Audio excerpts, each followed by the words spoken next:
In this episode, I'll talk about energy. I'll talk about using energy, what that means, and how to do it. So this topic comes up a lot, probably because I teach it so much. So I teach that we need to use our intention and our energy and our body language with horses. But what does that really mean? And how do we really do it? So in this episode, I'll explore and explain different types of energy, such as invisible energy, inviting energy, sending energy, and surrendering. So here we go, episode 51, using energy.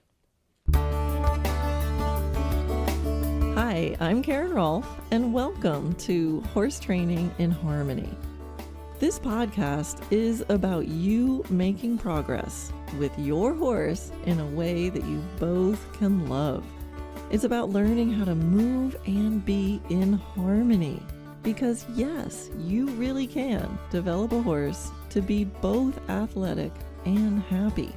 When we show up as our best selves for our horses will show up for us. So let's get started. Recently I saw a post on Facebook in my Dressage Naturally land Facebook group, and a student was asking a question about a horse that she had that was kind of low responsiveness. And she was asking for help about how to get the horse a little bit more responsive. And I found my answer was less about talking about techniques and, as far as phases and pressure and things like that. And it was much more about starting with her energy. And then I realized, this really deserves a little more in-depth conversation than what I can write in a post. But in my comment to her, I told a story. And the story is this. So I used to live in Manhattan. I spent about 6 years living in New York City. It was really fun. It was at a good time of year. I was in my 20s and my friends were in a band. And, it was a super fun place to live. I'm really glad I don't live there anymore. But anyway, and I would commute out to the farm, the facility where I trained dressage. Anyway, why I'm telling this story is I would notice that on the busy sidewalks of Manhattan, that there were days where I could walk along and it seemed like I was having to move out of everybody's way. It was like there's this river of people coming and I was kind of having to bob and weave and change my course and get out of the way, or I felt like I was going to be run into, and it was kind of intimidating. However, I noticed that there were other days where I felt like I could just walk down the sidewalk, hold my line, and everybody else got out of my way. So eventually I started, being conscious of this, and then I started making it a game of like, I wonder if I can change it. Now, I don't think I ever on purpose changed it to make people run into me. But I did on the days that I felt like, gosh, it's hard to make progress because I'm bobbing and weaving all the time. I would catch myself and go, wait, what could I change to make it so I can go and everybody gets out of my way?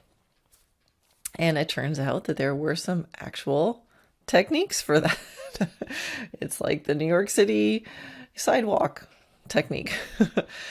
So this is all about the energy, right? So it wasn't that I, thrashed my arms and legs around. It wasn't that I was, yelling at people. I could change nothing else on the outside. It was completely on the inside. Now, actually, as I'm saying that, I'm sure there were some outward manifestations of it. I'm sure my expression was different. I'm sure my eye contact was different. And I'm sure the way I held myself and my posture was different, but that's not what I was thinking about. I wasn't thinking things like, put your eyes here and move your arms in such a way. I was changing something on the inside, because the reality is that was the difference. That was the difference between one day and the next. I have the same posture. I walk the same way, basically. I tend to have the same expression on my face most of the time within the range. What was different was usually the mood I was in, how tired I was, how distracted I was, how much in my head I was, how happy I was, how excited I was to get to the place that I was going. So things like that.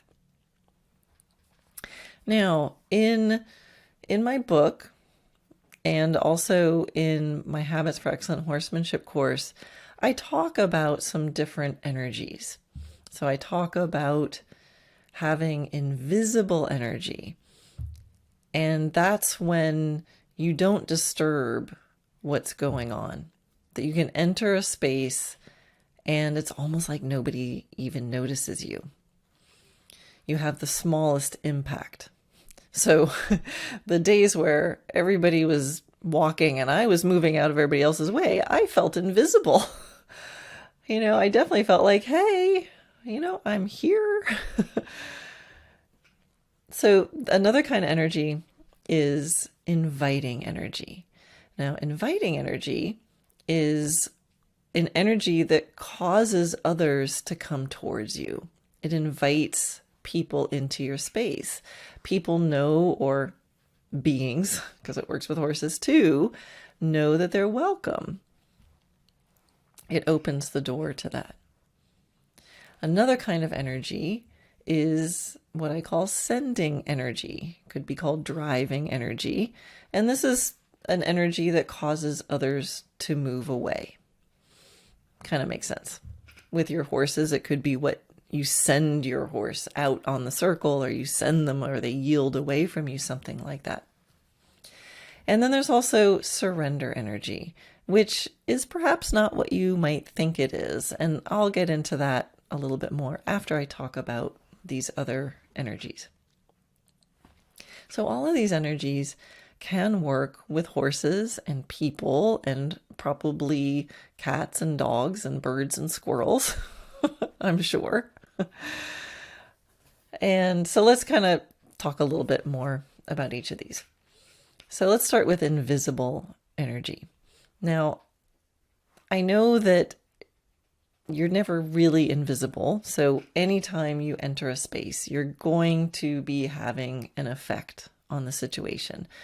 But we can consciously try to minimize that effect. And I'm sure you can think of examples of this. There's examples of, like, let's say you're at a party. All right, this is 2021. Remember when you could go to parties? There's like many people in the room.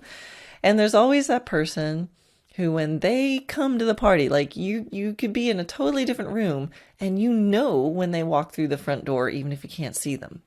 It's like you just hear a different kind of laughter or a different kind of whatever, and like, boom, there they are. They walk in the room and they're present. So think about what they're doing and think about what's the opposite of that. Because probably you could be at a party where you've been at the party for hours and you go to leave and you look over and you see somebody that's also been at the party for hours and you're like, oh, hey, I didn't even know you were here.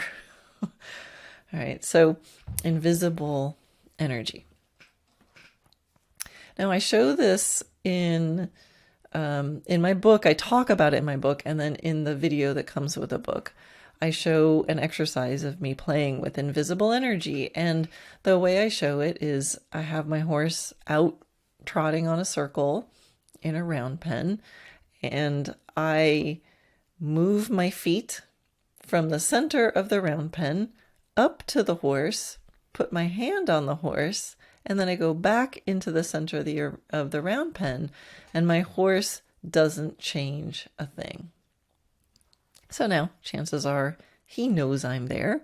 He saw me, but as my feet moved to go towards him, he didn't feel like it disturbed him or affected him. Somehow he knew that this had nothing to do with him. I was just coming up alongside of him, and I was coming back away. So he somehow knew that that wasn't a cue. And so that's an example of me on purpose using invisible energy. Again, it's just a term. He could see me. He saw me coming. He felt my hand on him. But it was a neutral energy. It was not meant to change anything. Now, I was recently on Warwick Schiller's podcast, episode 44 of the Journey On podcast. And I was telling a story about some time that I spent with Don Miguel Ruiz. He's an author, and he's also a Toltec shaman. So I was in Mexico, and we were doing this open eye meditation in this really cool space in Teotihuacan. And it was an open eye meditation, and the whole group that I was with was lined up in this really skinny hallway, kind of smushed up against the wall, and people had to step over your feet to get past. And we were staring at this space, and Miguel Ruiz ended up at one point coming right in front of me. He kind of shimmied and stepped over people, and he squinched up and sat right in front of me, and we connected for a little bit. And he had his hand on me, and I had my hand on him, and we were making direct eye contact and just exchanging this amazing energy and connection. And that lasted for, I don't know how long, maybe 5 minutes. It wasn't that long, but long enough. And then he left. And at the end of that meditation, and the group got together outside the space, and we were sharing stories, and I told the story just like that. And the people who were right next to me looked at me and said, Miguel wasn't here. And I said, yeah, he was. He was here. He's right in front of me, and he put his hand on my heart, and I put my hand on his heart, and he was about here for 5 minutes. And they looked at me and they go, Karen, Miguel wasn't here. And then I asked the group leader, was Miguel here? And she said, yes, honey, Miguel was here. He did that. And so the others said, well, how come we didn't see him? And my group leader, Sherry, said, because he didn't want you to. So he knew how to master invisible energy. So how is he doing this? Well, I think for me, when I try to think about how to do something and it seems tricky or complicated, I like to think about what the opposite would be. So think about the person who, they walk in the door of the party and you're in the other room, and somehow you already know, what are they doing? What are people doing? Those people that walk down the street and you got to get out of the way. Right? So what are they doing? So just kind of think about that. And I don't really want to give you a 5-step how-to for this, because I think you've really got to find it within yourself. By definition, you've got to figure out the energy of this, but the stories I'm telling you and descriptions will help kind of give you some clues. So just entertain the idea that it's possible to sort of disappear into the environment.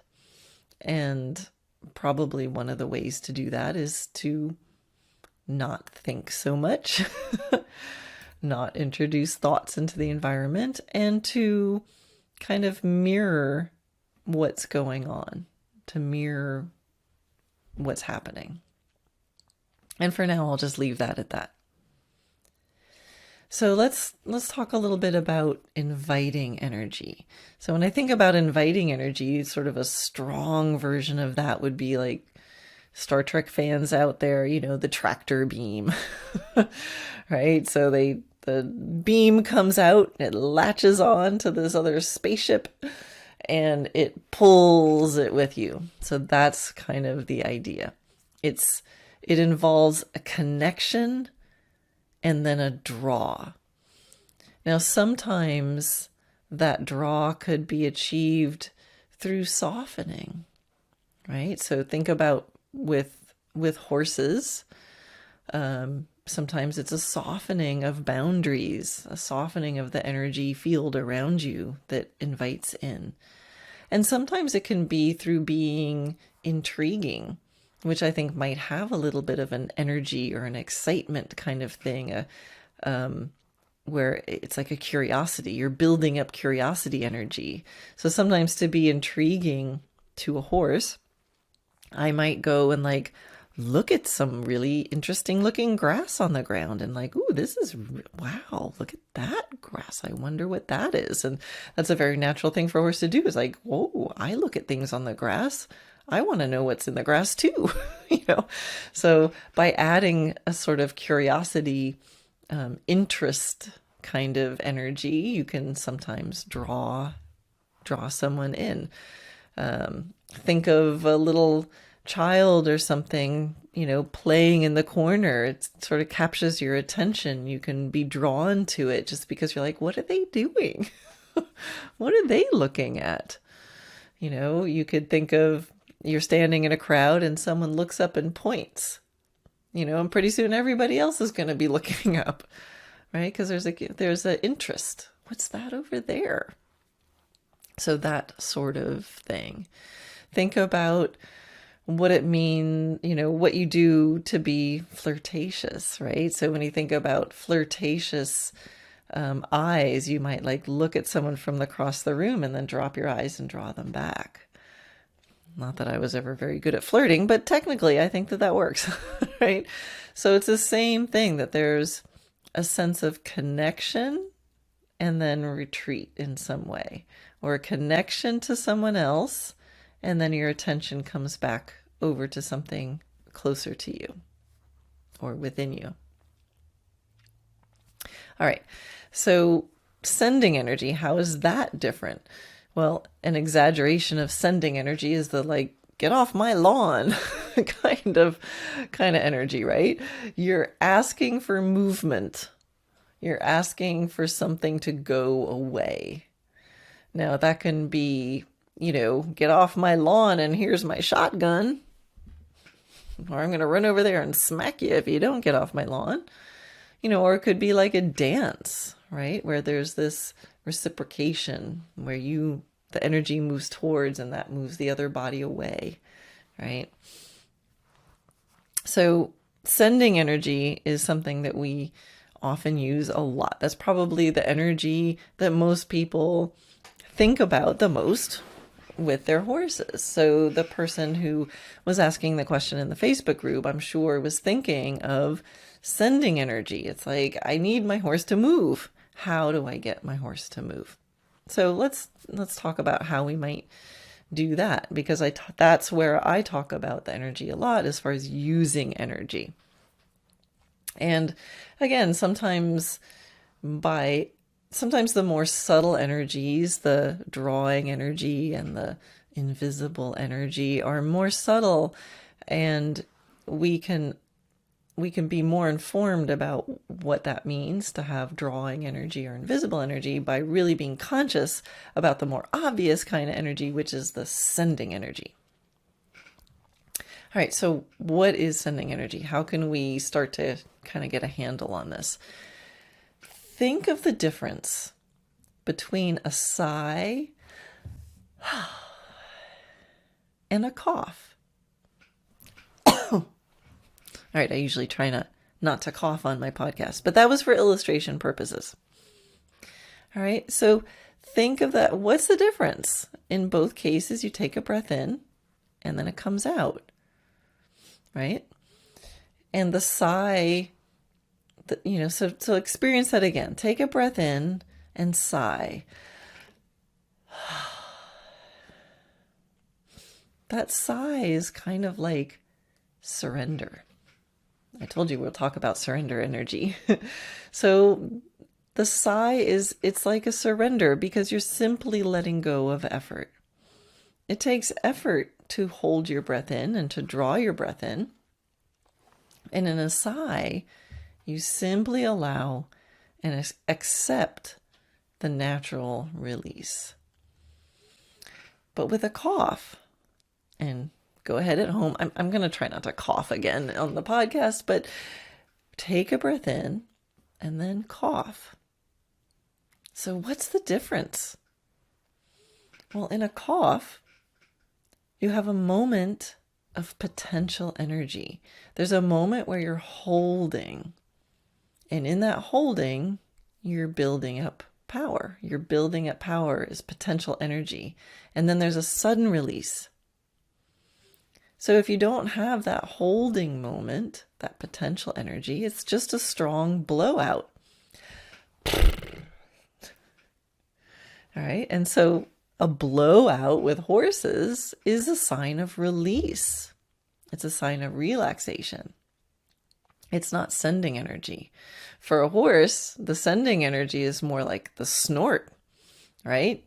The I'm scared and I'm puffing myself up and I'm going to snort, which in horse terms is like, hey, I'm the big man on campus. It's a form of sending energy. And so think of the difference. What's the difference between a blowout? Oops, I didn't do it right. Or a snort. And again, there's a holding first. It's the difference between a sigh and a cough. So for sending energy, you're going to need to gather. You're going to need to gather your breath. You need to gather some potential energy first. You have to gather. So that part, that's the difference. What are you going to do on the inside?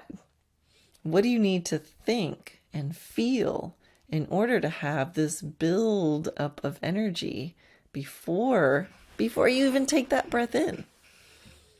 Right? Because probably if you think I'm going to sigh or you think I'm going to cough, the way you breathe in is even different.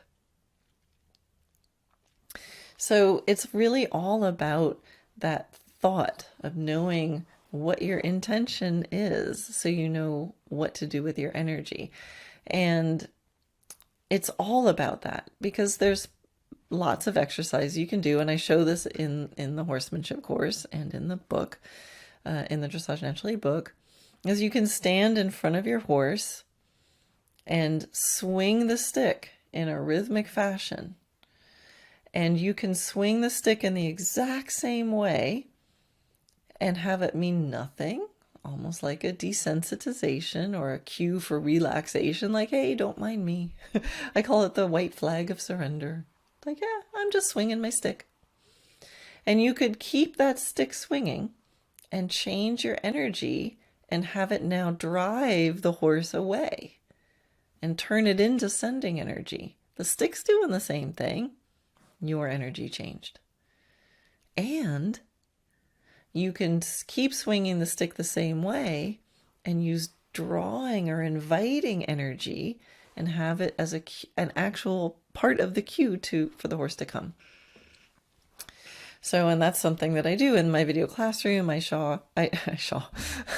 have a video where I show creating draw through this big movement. So if my horses are out loose and running around the arena, I can do a big swinging motion along with inviting energy, and it actually creates draw.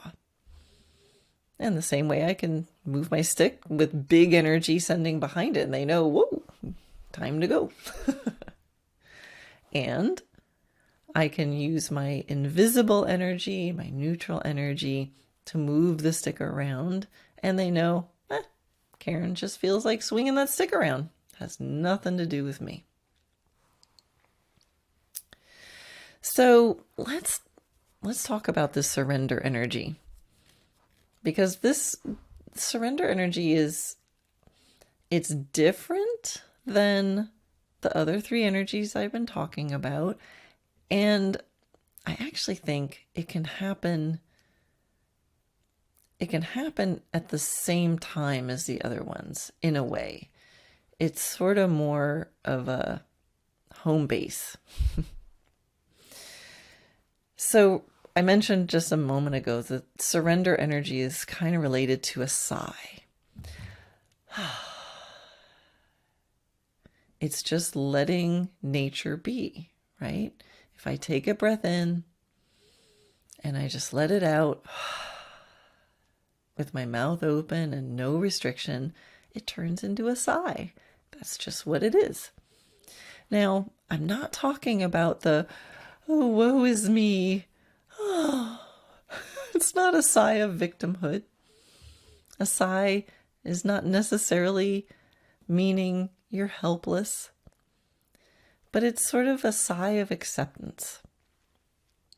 It's the sigh of just, this is nature happening. Now, I learned a lot about surrender energy from a guy named Michael Singer. He's an author. You can find him you can Google him. You can find him. He's written several books, and he's got some online courses. And he just happens to live about 45 minutes from me.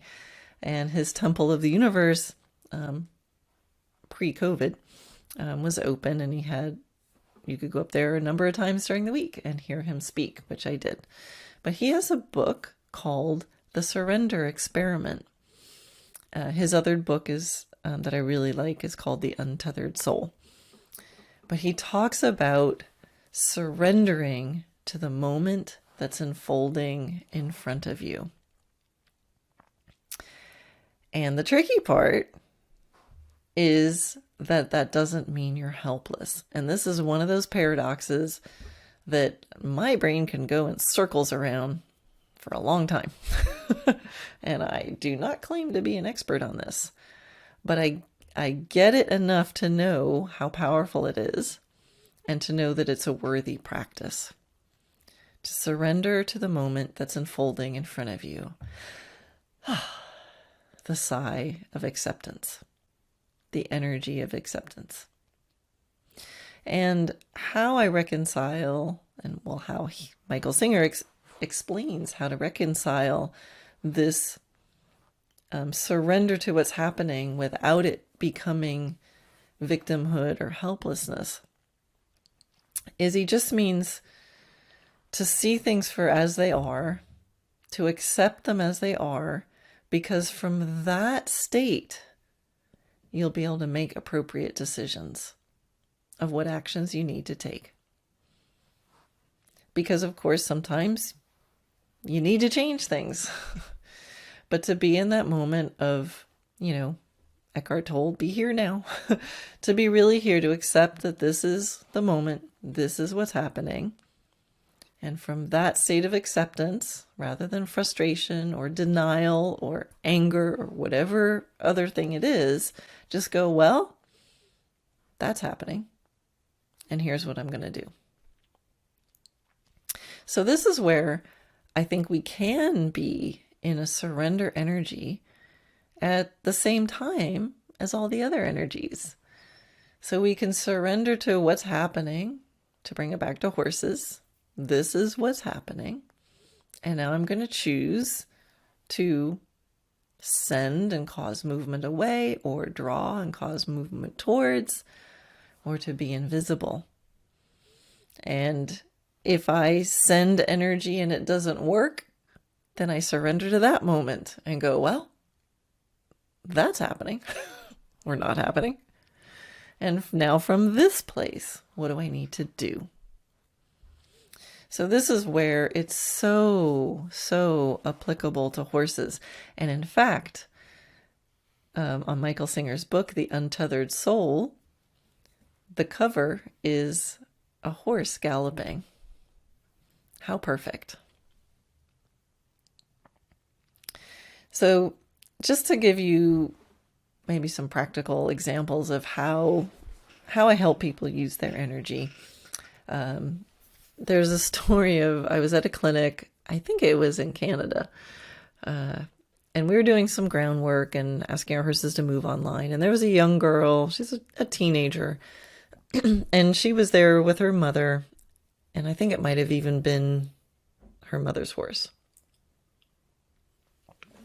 At any rate, she was there with a horse. And her horse was really not doing anything for her. So it reminded me of perhaps the woman who had asked the question in the Facebook group, like, my horse just doesn't respond. It's not moving. Now, what was also happening was I was seeing the student be very passive, very self-conscious. She was the youngest one in the clinic, and most of the other students were closer to her mom's age.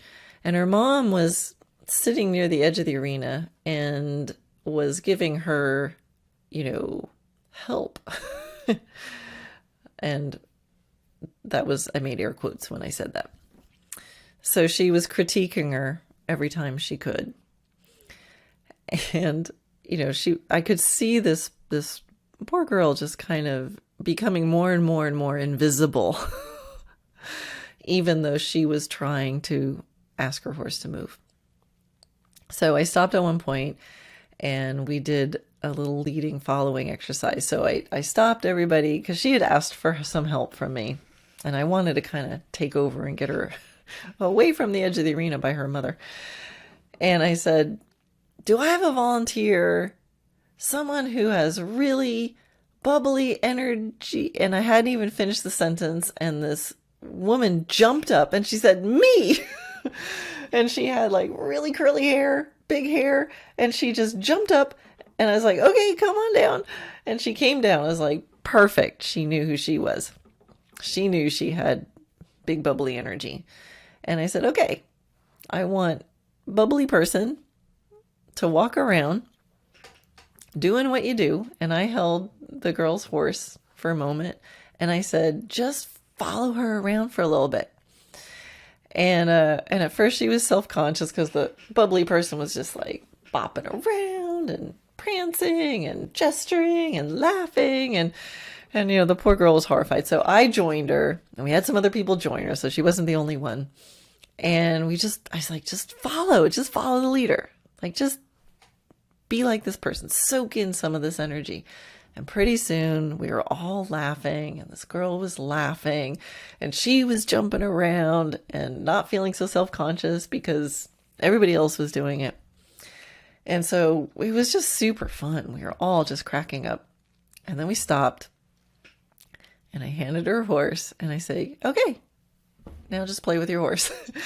And she sent her horse out of the circle, and the horse just like took off, gave this really playful buck and a snort, and we were all just sitting there with our eyes wide open, and she had this big grin on her face.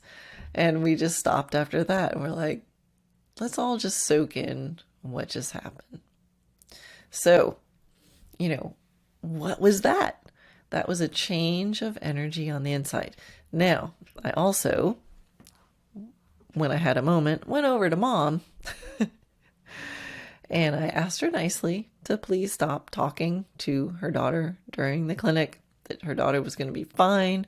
I got her, and that it wasn't really helping, which her mother did. So I was really grateful for that.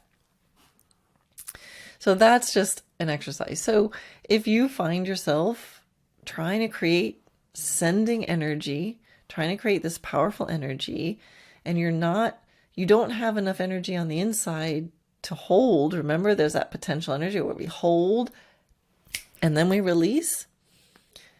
You can literally just jump up and down in place, do something, put on some crazy music, dance, but literally you can just jump up and down in place. You'll feel the difference. You gotta shake yourself up on the inside. Now I've also done the opposite.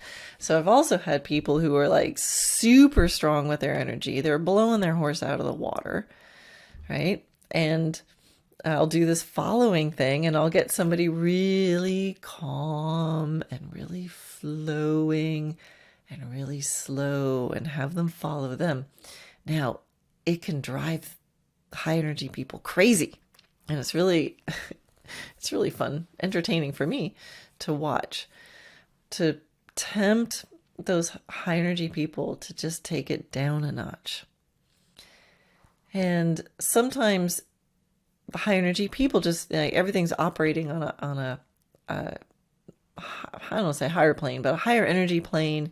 Their brains are going faster sometimes, and they just feel like, okay, I got to get on to the next thing. Come on, let's go. Which is great, as long as you have conscious control over it. So one of the techniques that I use to bring someone who has a natural driving energy, that natural potential energy, but maybe they have trouble just being invisible or being inviting because their horse is always being driven away. So if you're one of those people and you find it hard to drop in and you have trouble slowing down your brain, you can use your brain. And so what I'll ask them to do is to start noticing or seeing how many things you can notice. in your immediate area. So you can start anywhere. You can have people scan, but often I'll just say, okay, just look around you in like arm's distance around you. How many things what do you notice? And then we'll stay there. What else can you notice? And what else can you notice? And you'll usually get to a point where you feel like, I've noticed everything. I'm done. I need a different space. And then stay there and see if you can notice something else and notice something else. And pretty soon you'll get to like a floodgate. And all of a sudden you're noticing like every single particle of sand and how every piece of sand is actually a different color. And then you're going in, you're seeing things between the pieces of sand. And you're dropping in. And now you're starting to lose yourself. And you're putting your attention on the surrounding area. And so that's a really, really helpful way to kind of harness the busy brain and the busy energy by giving it something to do. It's really hard to say, don't do that. So give it something to do, but give it something to do where it's going to focus here on a deeper level than it's used to focusing. So this is an exercise that you can try. Next time you're in an area with a group of people, especially if you're walking on a busy street, this is where it's really fun. See if you can harness your energy to cause people to move out of your way. And it's not always about being like mean or aggressive. In fact, sometimes aggressiveness, if you feel like you have to be aggressive, it's because you're actually weak. There's weakness on the inside. So not you, but people. Think about the bully or the person who's outwardly aggressive. Sometimes it's because there's big insecurity or weakness on the inside of the energy, and so they has to come out in this flailing kind of way. So it's not about Karen told me to go down the street and like punch people out of the way. No. I want you to see if you can cause people to move out of your way like you're shining, like you're just shining so much that those rays of light naturally cause people to move around you. And you can think about having invisible energy. You can play with that. You can think of, all right, don't get in trouble with doing this with strangers, but, sometimes I'll follow people. Like if I'm on a street or a mall, and I'll try to mirror them. I'll stop my thinking and I'll just try to mirror and try to drop into the vibe or the posture, the cadence, the rhythm, the tempo, the, way of moving of that person. And if I can match it, you can do this even from a distance, and you'll start to feel like, wow, I feel like I could just move and I'm part of them. And you could move close to them and they might not even notice you. And so can you also practice inviting? Go ahead and do some flirting. So it's not just, flirting to get a date, but, I know there's some people, I'm not really good at this actually, that, you walk in. I've been with people where I walk into a room and all of a sudden people are talking to my friend next to me. And then in a moment where we're alone, I'll be like, oh, where did you meet all these people? And they'll be like, I've never met any of these people before. But the way that she's talking to them, I feel like it seems like they're friends. I'm a little more socially inept when it comes to groups of people. But I had this friend who was masterful at this. Leontine, if you're listening, it's you. Where she'd just walk in a room, people would talk to her, and I always felt like she must know them because it seems like they know each other very well. And she's like, no, just met them. Now, I've observed that in her. I wasn't able to pick up the technique, but it's possible. There's some sort of a draw welcoming. I can do it with horses. That counts. So that's something you can practice, see if you can be conscious of it. See if you can be in a room of strangers and be like, hey, I wonder if I can open up that person comes and talks to me. Just for fun. Don't get in trouble. Disclaimer. And of course, the trickiest one is the surrender energy. But the good news is you get to practice that all the time. Can you accept the moment at all times? And remember that in accepting the moment, that's the best way to be in a space where you can decide what you're actually going to do or change from there. All right, with a sigh, accepting and surrendering to the ending of this podcast episode for today. I hope you'll come to the Dressage Naturally on Facebook group and share some thoughts on this. All right, have fun, play, and don't get into trouble with strangers. Let me know how it goes with people and with your horses.